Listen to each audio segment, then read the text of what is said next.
예, 전해드린 대로 검찰은 송영길 전 대표의 측근들이 증거인멸을 시도한 정황을 포착하고 수사 중인 것으로 알려졌습니다. 네, 관련 내용 이승훈 변호사, 정혁진 변호사와 함께 자세히 짚어보도록 하겠습니다. 안녕하세요. 안녕하세요. 자, 저희 단독 보도를 보면 이제 전직 보좌관 박모 씨 이분이 뭐 휴대전화를 비롯해서 컴퓨터, 하드디스크 이런 걸 전부 이제 포맷했다고 그래요. 네네. 자, 이런 것들이 이제 증거인멸 시도가 되는 겁니까? 그러니까 요즘은 모든 정보가 이렇게 프린트된 서류로 되어 있는 게 아니고 컴퓨터나 그 핸드폰에 들어있지 않습니까? 그러니까 그 컴퓨터를 물리적으로 교체하거나 아니면 포맷하는 것은 전형적인 증거인멸의 정황이 되는 거죠. 그렇기 때문에 예컨대 우리가 잘 아는 것처럼 정경심 교수 관련해가지고 하드가 교체가 됐었단 말이에요. 근데 그때 이제 대법원에서도 그렇게 하드를 교체한 것은 유죄다 이렇게 판결을 갖다가 했기 때문에 이런 것들은 증거인멸 정황으로 충분히 될 수가 있는데 예. 제가 봤을 때 중요하다고 생각하는 것은 이렇게 뭐 포맷하고 교체하고 이게 중요한 게 아니고 먹사연의 컴퓨터를 포맷하고 교체한 것이 그게 중요한 것이 아닌가 생각이 되거든요. 다른 것도 아니고 왜 먹사연, 더군다나 이제 송영길 대표는 먹사연하고는 상관이 없다라고 그렇게 주장을 갖다가 했는데 그런데 먹사연에 대해서 압수수색 들어가고 이제 수사가 진행이 되니까 갑자기 이제 송영길 대표가 뭐 검찰청도 뭐 출두하겠다라고 하고 굉장히 격앙된 그런 또 기자회견도 하고 그렇기 때문에 이런 부분들이 굉장히 오히려 더 중요한 것이 아닌가 그런 생각이 듭니다. 네, 주변 인물들이 송 전 대표의 주변 인물들이 조직적으로 증거인멸에 가담한 혐의로 일단은 그게 사실로 드러난다면 송 전 대표가 가담했는지 여부도 수사가 진행될 수 있는 건가요? 네, 당연히 수사가 되어야 되고요. 본인의 핸드폰을 예를 들어서 교체했다거나 이런 것들은 증거인멸이 안 되는데 먹사연에 이제 컴퓨터가 포맷이 됐는데 그 이유에 대해서 확인을 하고 이게 증거인멸 차원이었다라고 한다면 당연히 이제 이 지시자가 누구인지는 수사가 되는 것이고요. 다만 이제 교체 시기가 돼서 교체를 했다거나 또는 이 사건 수사와 무관하게 사전에 이미 교체된 것이라고 한다면 뭐 증거인멸 교사는 안 될 수도 있기 때문에 상황에 따라서 좀 확인을 해봐야 될 것 같고요.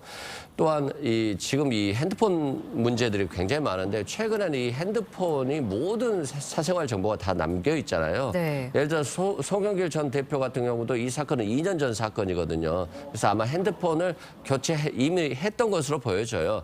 그럼에도 불구하고 전당대회 돈봉투와 관련해서 전혀 증거가 없는 핸드폰인데 왜 그러면 이것들을 지우고 줬을까라고 보면 사생활 정보가 굉장히 많아요. 그리고 또 자신과 관련됐던 통화했던 사람들이 이 사건과 무관하지만 또 다른 어떤 피해를 줄 수 있기 때문에 그런 우려를 감안해서 아마도 지운 게 아닌가 이런 생각은 듭니다. 예. 자, 그리고 앞서서 이제 송 전 대표 측이 하드디스크 삭제는 방어권 차원이다라고 이제 이야기를 했다고 저희가 보도를 했는데 하드디스크 삭제가 이제 방어권이 되는 겁니까? 본인 핸드폰 주는 거야? 뭐 방어권 차원이라고 하더라도. 아니 방어권이 되려면 예. 삭제를 하지 말았어야죠. 네. 만약에 그렇게 삭제하는 것도 방어권의 범위에 포함된다라고 한다면 예. 우리나라 형법에서 증거인멸죄는 사라져야죠. 이게 예컨대 한동훈 장관 같은 경우에 핸드폰 비밀번호를 가르쳐주지 않지 않았습니까? 그거는 방어권이에요. 거기에 대해서 핸드폰 비밀번호를 가르쳐주지 않았을 뿐이지 핸드폰을 포맷하거나 뭐 지우거나 그런 건 아니잖아요. 그 증거인멸이 뭐냐면요. 영어로 말하면 destruction of evidence거든요. 증거를 갖다가 파괴하는 거란 말이죠. 그런데 지금 포맷하고 교체하고 하는 것은 누가 봐도 그다음에 대법원 판례에 의할 때에도 이거는 증거인멸죄에 해당하는 것이고 거기에 대해서 방어권 운운하는 것은 변호사 송영길이 할 이야기는 결코 아니었다라고 저는 판단이 됩니다. 우리나라 검찰을 믿지 못한다고 그러셨잖아요. 그런데 그렇게 믿지 못하는 검찰에 대해서 이재명 대표가 다른 사람도 아니고 이재명 대표가 우리는 당에서 스스로 조사를 할 수가 없으니 검찰에다가 수사를 요청한 거 아니겠습니까? 그러면 현직 민주당 대표가 전직 민주당 대표에 대해서 믿지 못하는 검찰의 수사를 청구한 것이 아닌가. 그러니까 두 사람 말이 서로 앞뒤가 맞지가 않아요. 네. 검찰의 수사권이 있다면 저에겐 방어권이 있다고 말을 했거든요. 좀 말씀하신 것처럼 하드디스크 교체한 거, 이거 방어권에 해당하는 겁니까? 어떻습니까? 일단 휴대폰과 하드디스크는 구별해야 됩니다. 하드디스크도 본인의 하드디스크면 증거인멸이 안 되고요. 휴대폰도 자신의 것이면 증거인멸이 안 돼요.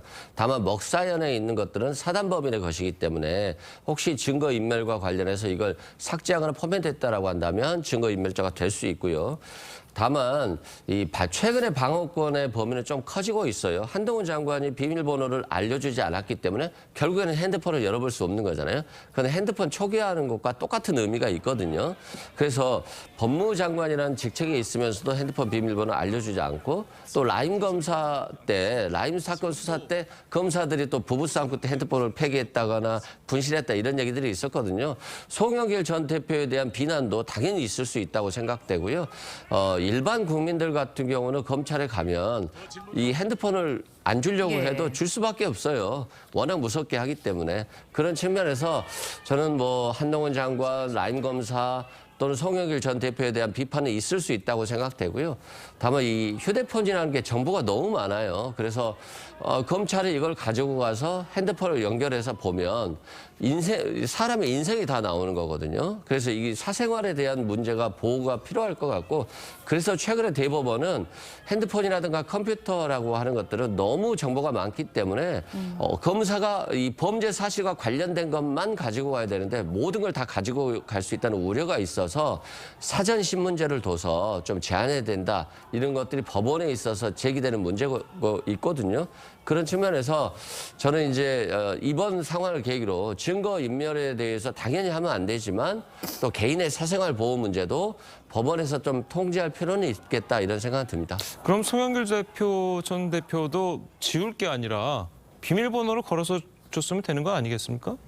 그건 뭐 선택의 영역이죠. 예. 예를 들어서 외국의 핸드폰의 경우에는 비밀번호를 걸면 절대 풀리지 않는다고 하는데 우리나라 핸드폰들은 또 풀리는 경우가 있대요. 예. 그래서 이제 정치인들, 특히 국회의원들이 외국산 핸드폰만 사용을 하고 또 녹취가 안 되기 때문에 이 사용을 하고 있기 때문에 어떻게 보면 오프닝 같은 사건인데 우리나라도 녹음에 대해서 핸드폰을 통해서 상대방의 대화 내용을 모두 녹음하고 있기 때문에 어떻게 보면 상대방에 대한 예의가 없다거나 비밀이 침해되는 것이어서 이것에 대한 통제도 좀 실은 고민해 볼 시기는 맞는 것 같습니다. 예. 네, 검찰이 끝으로 그러면 뭐 송영길 전 대표 소환은 언제 될 것 같습니까? 일단은 송영길 대표가 그 검찰에 자진 출석하면서 빨리 해달라고 하지 않았습니까?